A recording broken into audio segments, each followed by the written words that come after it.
Some actors dabble on the stage and then take off for Hollywood, never to return. Then there are the titans of the theater, like Tony winners Mark Rylance, Laurie Metcalf, Norbert Leo Butz, LaShawns, Tony Shalhoub, Jesse Mueller, and more, who come back again and again to challenge themselves, winning accolades and, yes, Tony Awards along the way. Three Tall Women star Glenda Jackson, for example, is 5 for 5. The two-time Oscar winner is making her 5th appearance on The Great White Way and enjoying her 5th Tony nomination. Denzel Washington is an A-list movie star who could easily rest on his laurels, but instead is taking on one of the most challenging roles in the American theater, the Iceman Cometh Hickey, who delivers a 27-minute, searing monologue that is simply unforgettable.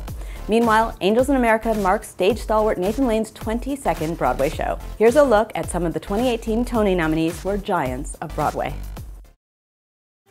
With his quick wit and impeccable timing, Nathan Lane is the Broadway musical comedy king. But lately, he has chosen to go in the opposite direction with more serious parts, including his current role as the vicious Roy Cohn in Angels in America.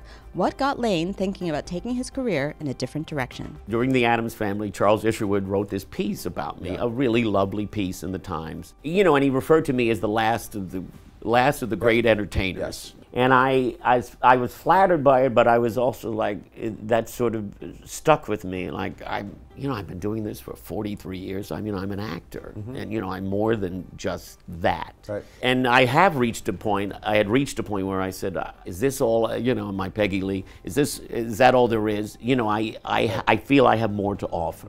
Condola Rashad has racked up 4 Tony nominations in 6 years. Now the young star of TV's Billions is back playing the title part in Shaw's St. Joan, a role that has attracted powerful actresses such as Uta Hagen, Joan Plowright, Lynn Redgrave, Diana Sands, and more over the years. Rashad explains the appeal. She didn't need permission to have a connection to herself.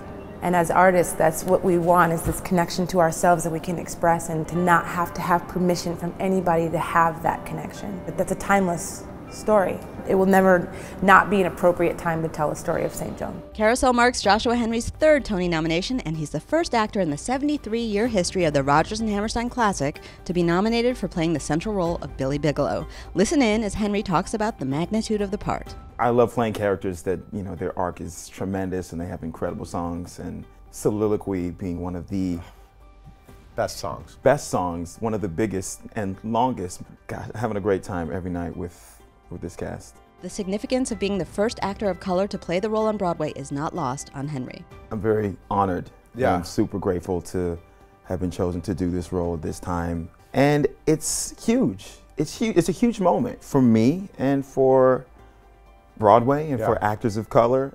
Tony winner Diana Rigg has garnered her 4th nomination for playing Mrs. Higgins in My Fair Lady.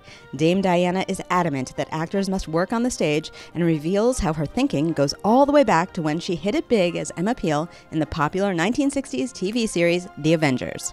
First thing I did, having established myself as an actress on the screen in The Avengers, was to go back to the Royal Shakespeare Company and put bums on seats and make money.